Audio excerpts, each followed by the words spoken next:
Pacific మహాసముద్ర గర్భంలో ఒక భయంకరమైన వాతావరణ రాక్షసుడు నిద్రలేచాడు. అది మరేదో కాదు, ఎల్ నీనో. సైంటిస్టులు ముందే హెచ్చరించినట్లుగానే పసిఫిక్ సముద్రం అసాధారణంగా వేడెక్కిపోతుంది. ఇది ఊహించని దానికంటే వేగంగా బలపడుతుంది. మరి ఇది ప్రపంచ వాతావరణ వ్యవస్థనే తలకిందులు చేయబోతుందా? భూగ్రహంపై ఉష్ణోగ్రతలు ఆల్ టైమ్ రికార్డులో పెరగబోతున్నాయా? ముఖ్యంగా భారత్ లాంటి వ్యవసాయ ఆధారిత దేశాల్లోని ఋతుపవనాలపై ఎల్ నీనో ఎలాంటి దెబ్బ కొట్టబోతుంది? అమెరికా వాతావరణ పరిశోధన సంస్థ నోవా ఇచ్చిన షాకింగ్ రిపోర్ట్ ఏంటి? ఈ స్టోరీలో తెలుసుకుందాం.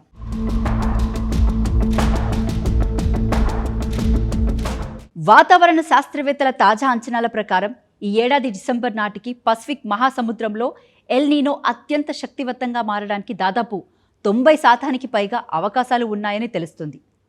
అమెరికాకు చెందిన national ocean and atmospheric administration NOAA తన రిపోర్ట్లో సంచలన విషయాలను బయటపెట్టింది. పసిఫిక్ మహాసముద్రంలోని సర్ఫేస్ టెంపరేచర్స్ సాధారణ స్థాయి కంటే 2 డిగ్రీల సెల్సియస్ అదనంగా నమోదవుతున్నట్లు సైంటిస్టులు గుర్తించారు. వినడానికి 2 డిగ్రీలు చాలా చిన్నగా అనిపించవచ్చు, కానీ వాతావరణ వ్యవస్థలో ఇది ఒక మహా విపత్తుకు సంకేతం.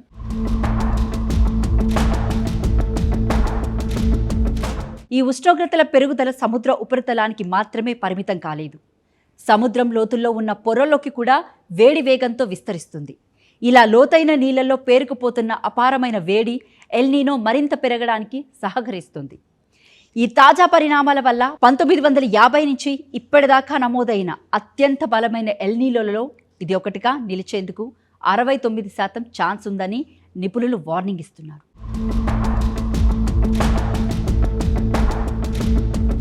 సాధారణ రోజుల్లో పసిఫిక్ మహాసముద్రంలో వీచే గాలులు వేడి నీటిని ఆసియా, ఆస్ట్రేలియా వైపు తోసేస్తాయి. దీనివల్ల దక్షిణ అమెరికా తీరంలో లోతైన చల్లనీరు పైకొస్తుంది. కానీ ఎల్ నీనో సమయంలో ఈ ట్రేడ్ విండ్స్ బాగా బలహీనపడతాయి లేదా తమ దిశను మార్చుకుంటాయి. ఫలితంగా వేడి నీరంతా తూర్పు పసిఫిక్ ప్రాంతం అంటే దక్షిణ అమెరికా తీరం వైపు మల్లుతుంది. ఈ ప్రక్రియ వల్ల ప్రపంచవ్యాప్తంగా గాలుల నమూనాలు పూర్తిగా మారిపోతాయి. సముద్ర ఉపరితలంపై అదనంగా చేరే వేడి వాతావరణంలో అపారమైన తేమను, శక్తిని నింపుతుంది. దీనివల్ల ప్రపంచంలో ఒకే చోట భారీ వర్షాలు, వరదలు వస్తే మరొక చోట తీవ్రమైన కరువు పరిస్థితులు ఏర్పడతాయి.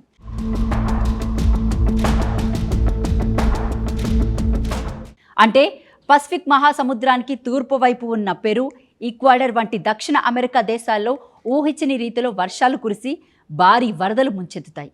అదే సమయంలో పసిఫిక్ మహాసముద్రానికి పడమర వైపు ఉన్న ఆసియా, ఆస్ట్రేలియా ప్రాంతాల్లో పరిస్థితి ఇందుకు పూర్తిగా భిన్నంగా ఉంటుంది. ఇండోనేషియా, మలేషియా, ఆస్ట్రేలియా, దక్షిణ ఆసియా దేశాలలో తీవ్రమైన పొడి వాతావరణం, కరువు లాంటి పరిస్థితులు నెలకొంటాయి.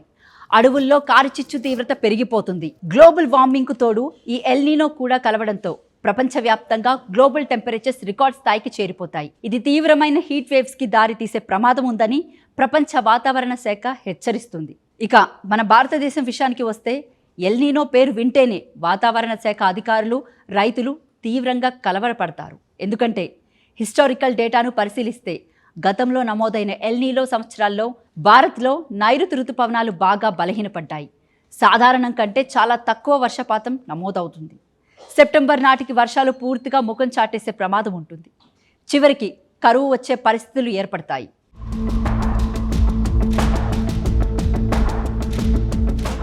భారతీయ వ్యవసాయ రంగం ఇప్పటికీ 50% పైగా వర్షాధారిత సాగుపైనే ఆధారపడి ఉంది.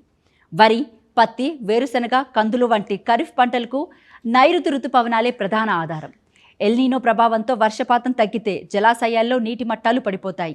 ఇది కేవలం వ్యవసాయ రంగాన్ని దెబ్బతీయడమే కాదు, ఆహార ధాన్యాల ఉత్పత్తి తగ్గిపోవడం వల్ల ఫుడ్ ఇన్ఫ్లేషన్ విపరీతంగా పెరిగే ప్రమాదం ఉంది. గతంలో 2002, 2009, 2015 ఎల్ నీనో సమయాల్లో భారత్లోని పలు రాష్ట్రాల్లో తీవ్ర కరువు పరిస్థితులు తలెత్తాయి.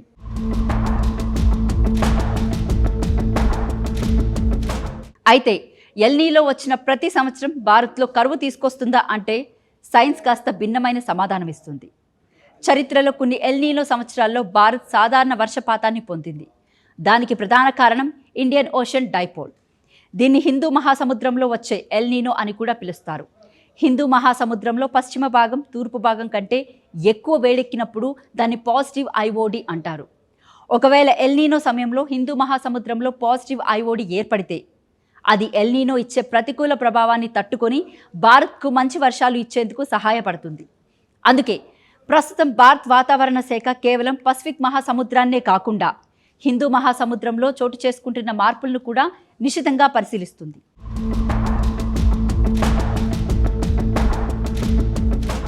అంటే పసిఫిక్ మహాసముద్రానికి తూర్పు వైపు ఉన్న పెరు, ఈక్వాడర్ వంటి దక్షిణ అమెరికా దేశాల్లో ఊహించని రీతిలో వర్షాలు కురిసి భారీ వరదలు ముంచెత్తుతాయి.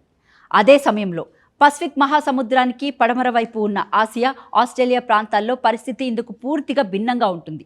ఇండోనేషియా, మలేషియా, ఆస్ట్రేలియా, దక్షిణ ఆసియా దేశాలలో తీవ్రమైన పొడి వాతావరణం, కరువు లాంటి పరిస్థితులు నెలకొంటాయి. అడవుల్లో కారుచిచ్చు తీవ్రత పెరిగిపోతుంది. గ్లోబల్ వార్మింగ్కు తోడు ఈ ఎల్నీనో కూడా కలవడంతో ప్రపంచవ్యాప్తంగా గ్లోబల్ టెంపరేచర్స్ రికార్డ్ స్థాయికి చేరిపోతాయి. ఇది తీవ్రమైన హీట్ వేవ్స్కి దారి తీసే ప్రమాదం ఉందని ప్రపంచ వాతావరణ శాఖ హెచ్చరిస్తుంది. ఇక మన భారతదేశం విషయానికి వస్తే ఎల్నీనో పేరు వింటేనే వాతావరణ శాఖ అధికారులు, రైతులు తీవ్రంగా కలవరపడతారు. ఎందుకంటే హిస్టారికల్ డేటాను పరిశీలిస్తే గతంలో నమోదైన ఎల్నీనో సంవత్సరాల్లో భారత్లో నైరుతి ఋతుపవనాలు బాగా బలహీనపడ్డాయి. సాధారణం కంటే చాలా తక్కువ వర్షపాతం నమోదవుతుంది. సెప్టెంబర్ నాటికి వర్షాలు పూర్తిగా ముఖం చాటేసే ప్రమాదం ఉంటుంది. చివరికి కరువు వచ్చే పరిస్థితులు ఏర్పడతాయి.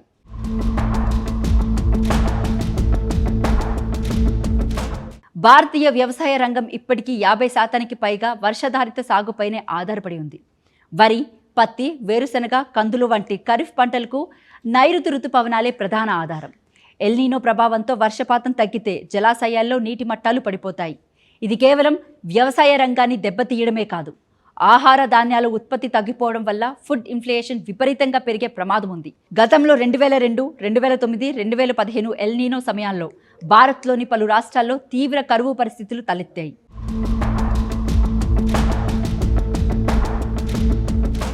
అయితే ఎల్నీనో వచ్చిన ప్రతి సంవత్సరం భారత్లో కరువు తీసుకొస్తుందా అంటే సైన్స్ కాస్త భిన్నమైన సమాధానం ఇస్తుంది. చరిత్రలో కొన్ని ఎల్నీనో సంవత్సరాల్లో భారత్ సాధారణ వర్షపాతాన్ని పొందింది. దానికి ప్రధాన కారణం ఇండియన్ ఓషన్ డైపోల్. దీన్ని హిందూ మహాసముద్రంలో వచ్చే ఎల్నీనో అని కూడా పిలుస్తారు. హిందూ మహాసముద్రంలో పశ్చిమ భాగం తూర్పు భాగం కంటే ఎక్కువ వేడెక్కినప్పుడు దాన్ని పాజిటివ్ ఐఓడి అంటారు. ఒకవేళ ఎల్నీనో సమయంలో హిందూ మహాసముద్రంలో పాజిటివ్ ఐఓడి ఏర్పడితే అది ఎల్నీనో ఇచ్చే ప్రతికూల ప్రభావాన్ని తట్టుకొని భారత్కు మంచి వర్షాలు ఇచ్చేందుకు సహాయపడుతుంది. అందుకే ప్రస్తుతం భారత్ వాతావరణ శాఖ కేవలం పసిఫిక్ మహాసముద్రాన్నే కాకుండా హిందూ మహాసముద్రంలో చోటు చేసుకుంటున్న మార్పులను కూడా నిశితంగా పరిశీలిస్తుంది. ఏది ఏమైనా ప్రకృతి మనకు ముందే ఒక పెద్ద హెచ్చరిక సంకేతాన్ని పంపింది. 2 డిగ్రీల సెల్సియస్ అదనపు వేడితో పసిఫిక్ మహాసముద్రం వేడెక్కుతుంది.